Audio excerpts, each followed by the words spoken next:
Hello everyone, welcome to our YouTube channel. हमारा आज का सेशन कॉर्पोरेट अकाउंटिंग के एमसीक्यूज से रिलेटेड है। हमने इसके पहले इनकम टैक्स पे बहुत सारे एमसीक्यूज अपलोड किए हैं। जितने मैक्सिमम पॉसिबल क्वेश्चंस एग्जाम में बन सकते हैं, जिन टॉपिक्स पे बन सकते हैं, वो सब हमने डिटेल में डिस्कस किए हैं। अब उसी तरीके से हम लोग कॉर्पोरेट अकाउंटिंग के भी 50-50 एमसीक्यूज डिस्कस करेंगे एंड इसकी हम approx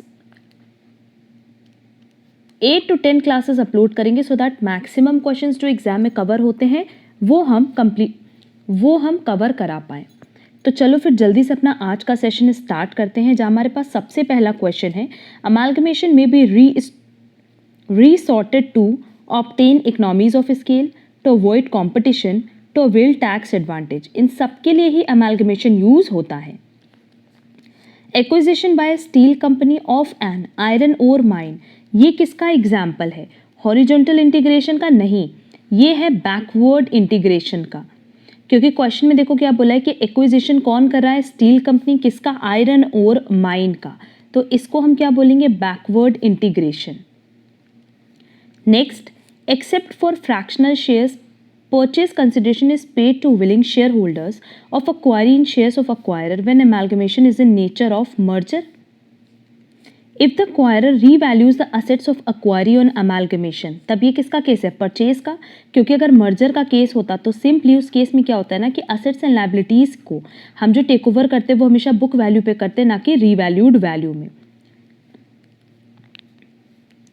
next, a new company is formed to take over the assets and liabilities of old company in the case of, जब नई कंपनी बनाई जाती है टेक ओवर के लिए तो उसको हम कहते हैं एक्सटर्नल रिकंस्ट्रक्शन, और जब विद इन कंपनी सब कुछ ठीक कर दिया जाता है तो उसको हम कहते हैं इंटरनल रिकंस्ट्रक्शन। नो लिक्विडेशन और formation takes place in the case of internal reconstruction, क्योंकि जब आप इंटरनली अपनी कंपनी को ठीक करते हो ना, अगर इंटरनली कंपनी बीमार है, जैसे कई साल से लॉसेज हो रहा है, तो उसको हम क्या कहते हैं कि कंपनी अंदर से बीमार है, तो उसमें अगर आपने ना तो कोई लिक्विडेशन किया ना ही कोई फॉर्मेशन की न्यू कंपनी की एंड उसको करेक्ट करने का ट्राई किया तो उसको हम कहते हैं internal reconstruction. Next, full information regarding different forms of payment are stated when purchase consideration is determined under net payment method, क्योंकि net payment method में आप सब कुछ अलग अलग डिफाइन करते हो कि कितना इक्विटी शेयर मिला, कितना प्रेफरेंस शेयर मिला, कितना कैश मिला। Next, intention of the acquirer to carry on the business of acquiree is a necessary condition in, मतलब इंटेंशन क्या है? जो परचेज करा उसका इंटेंशन क्या है कि जिससे भी बिजनेस परचेज किया उसके बिजनेस को कंटिन्यू करेंगे। ऐसा कहाँ होता है? मर्जर में। Next, full information regarding value of assets taken over and liabilities assumed is given when purchase consideration is determined under net payment method. No, पूरे assets की कह रहा है कि जो वैल्यू है assets taken over की एंड liabilities की, अगर हम उसकी इंफॉर्मेशन दे रहे तो हम किस मेथड की बात करें? नेट asset मेथड की। Amount of purchase consideration is a payment made to share holders of the acquiree, equity holders and debenture holders of the query, creditors of the query और all of the above। Correct answer but office क्या होगा? ए, क्योंकि जब भी हम PC की बात करते हैं तो परचेज कंसिडरेशन किसको देते हैं? इक्विटी शेयर होल्डर्स को एंड प्रेफरेंस शेयर होल्डर्स को। वहाँ हम डिबेंचर होल्डर्स की बात नहीं करते। जो कंपनी के शेयर होल्डर्स होते हैं उनको आपने किस फॉर्म में पेमेंट किया है, इसको हम कहते हैं पीसी। तो करेक्ट आंसर होगा A, share holders of the acquiree.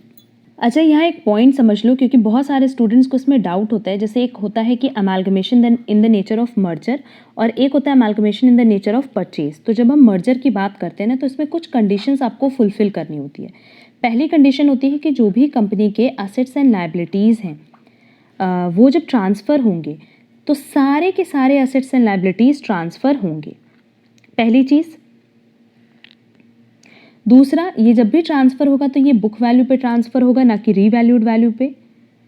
Third, कम से कम 90% of the face value of the equity shares, मतलब इक्विटी शेयर्स जितने टोटल हैं उसके 90% ये इक्विटी शेयर होल्डर बनेंगे। कहाँ? नई कंपनी में।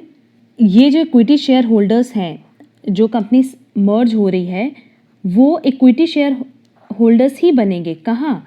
उस कंपनी में जिस कंपनी के साथ वो मर्ज्ड हुई है।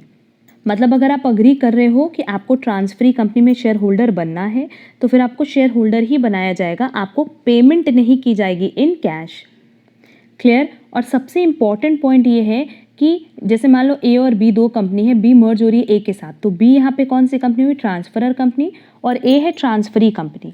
तो जो भी बी का बिजनेस था वो कैरी फॉरवर्ड होगा किसके through? By transferee company. Clear?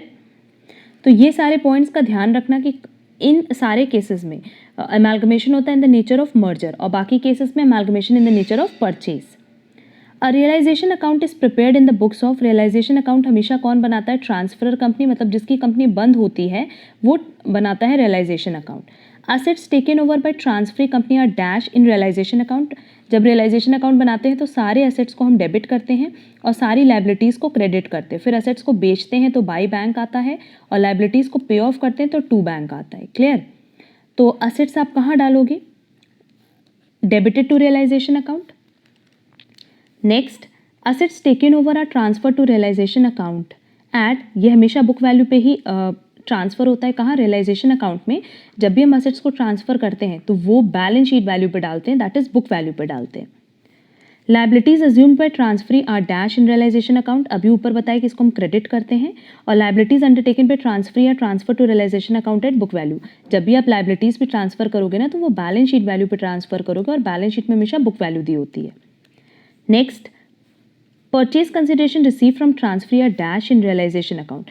जो आप पीसी रिसीव करते हो उसको हम यहाँ डालते हैं by purchase consideration, that is उसको क्रेडिट करते हैं रियलाइजेशन अकाउंट में। AS 14 किससे डील करता है? अमेलगमेशन ऑफ कंपनीज से।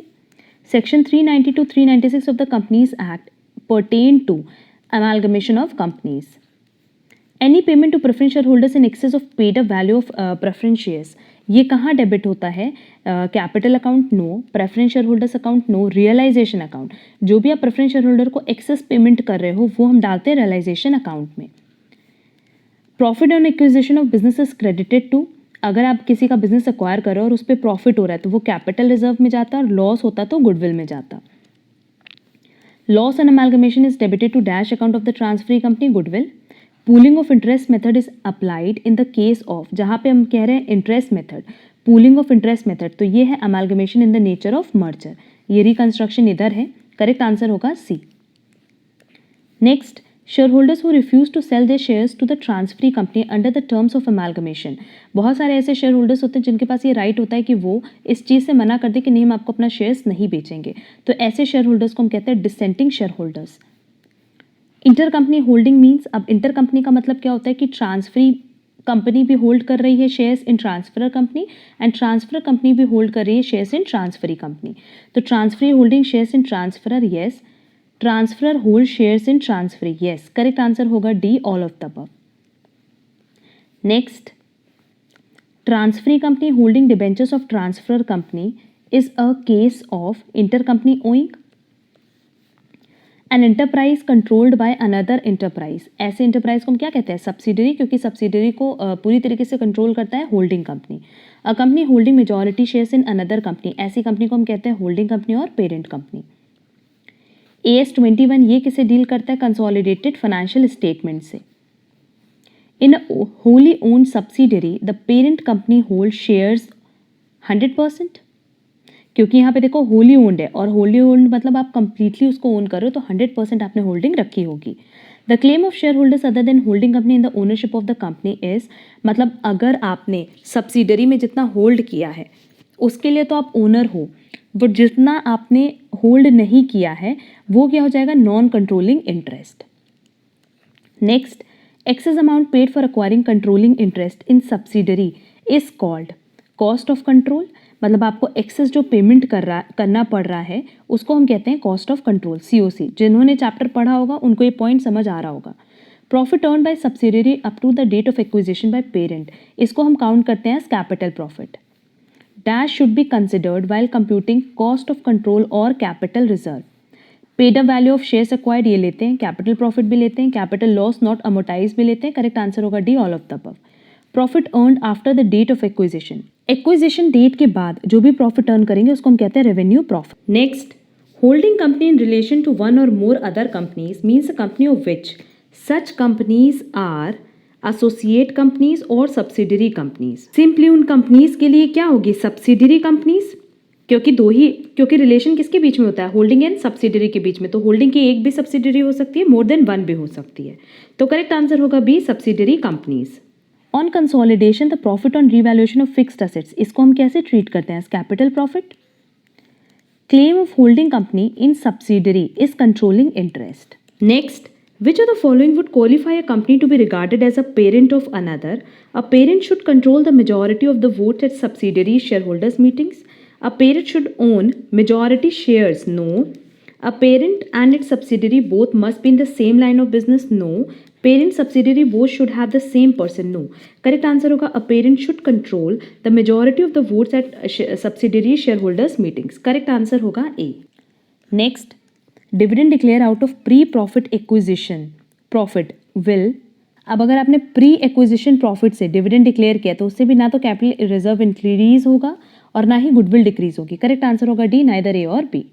Next, subsidiary company in relation to any other company means a company in which the holding company controls the composition of board of directors, yes. Exercises or controls more than 50% of the total voting power, yes. Correct answer होगा C, both A और B. Pre-acquisition profit in subsidiary company is considered as capital profit. Next, while consolidating balance sheets, intercompany owing for debentures should be. Debentures का क्या करेंगे? Adjusted in cost of control, deducted from paid of value of debentures, deducted from investment. चाहे तो आप उसको debentures के paid up value से deduct कर दो, चाहे आप उसको इन्वेस्टमेंट से डिडक्ट कर दो। करेक्ट आंसर होगा D, both B and C. On consolidation unrealised profit in stock should be deducted from stock, yes. Deducted from surplus account, yes. Correct answer होगा C, both A and B. Amount of unrealized profit in rupees 50,000 stock with subsidiary sold at a profit of 25% on cost by parent is। अब देखो इसमें आपको unrealise profit बताना है और ये cost पे ही दिया हुआ है और प्रॉफिट भी यहाँ कॉस्ट पे दिया है, तो सीधे हम 50,000 का क्या निकालेंगे, 25% निकालेंगे, तो करेक्ट आंसर आएगा C, 10,000। Amount of unrealise profit in stock costing to rupees 30,000, ये सोल्ड हो रहा है at a profit of 25% on selling price. अब क्योंकि ये कॉस्ट पे दिया और यहाँ पे जो प्रॉफिट है वो किस पे दिया है, सेलिंग प्राइस पे। लेट्स से सेलिंग प्राइस 100 है, प्रॉफिट है 25, कॉस्ट कितनी हो गई 75। तो अगर हमें प्रॉफिट निकालना है कॉस्ट पे तो 25 डिवाइडेड बाय 75 दैट इज 1/3 होगा। इसका 1/3 निकालेंगे तो 10,000 आएगा। Correct answer. Next, minority interest includes paid up value of minority shares, share of capital profit, share of revenue profit. Correct answer होगा D, all of the above. Interim dividend is the dividend declared, ये हमेशा declared होता है between 2 annual general meetings. On consolidating balance sheets interim dividend receive from subsidiary is assume to be, ये माना जाता है कि इंटायर करंट ईयर के लिए, क्योंकि इंटरिम डिविडेंड हमेशा करंट ईयर के लिए होता है। Which section of the companies act 2013 requires a preparation of consolidated financial statement? Section 129। Associate company in relation to another company means associate company वो company होती है जिसका सिग्निफिकेंट इन्फ्लुएंस होता है, तो करेक्ट आंसर होगा D, a company in which that other company has a significant influence. अब ये ओवरऑल 50 MCQs थे रिलेटेड टू कॉर्पोरेट अकाउंटिंग और इसी तरीके से 50 MCQs के हम सीरीज अपलोड करते जाएंगे। हर एक question exam point of view से बहुत ज़्यादा रेलेवेंट है, तो जितनी अच्छे से हो सके इसकी प्रैक्टिस कर लेना सो दैट एग्जाम में अगर सेम पैटर्न पे या सेम टॉपिक पे क्वेश्चन आए तो आप लोग कवर कर पाओ। अगर आप लोगों को आज का क्लास यूजफुल लगा है तो वीडियो को लाइक कमेंट शेयर जरूर करना, एंड अगर आप हमारे चैनल पे नए हो तो चैनल सब्सक्राइब जरूर कर देना सो दैट आगे की क्लासेस की नोटिफिकेशन आपको टाइमली मिल पाए। ये जो सीरीज हमने स्टार्ट की है related to MCQs of corporate accounting, इसकी पूरी डिटेल आपको टाइम टू टाइम मिल जाएगी। इन क्लासेस का PDF आपको हमारे टेलीग्राम चैनल पे मिल जाएगा जिसकी लिंक आपको डिस्क्रिप्शन बॉक्स में दी गई है। अब हम लोग मिलेंगे हमारी नेक्स्ट क्लास में जहाँ हम लोग नेक्स्ट 50 क्वेश्चंस पे डिस्कशन करेंगे। आज के लिए बस इतना। Thank you so much.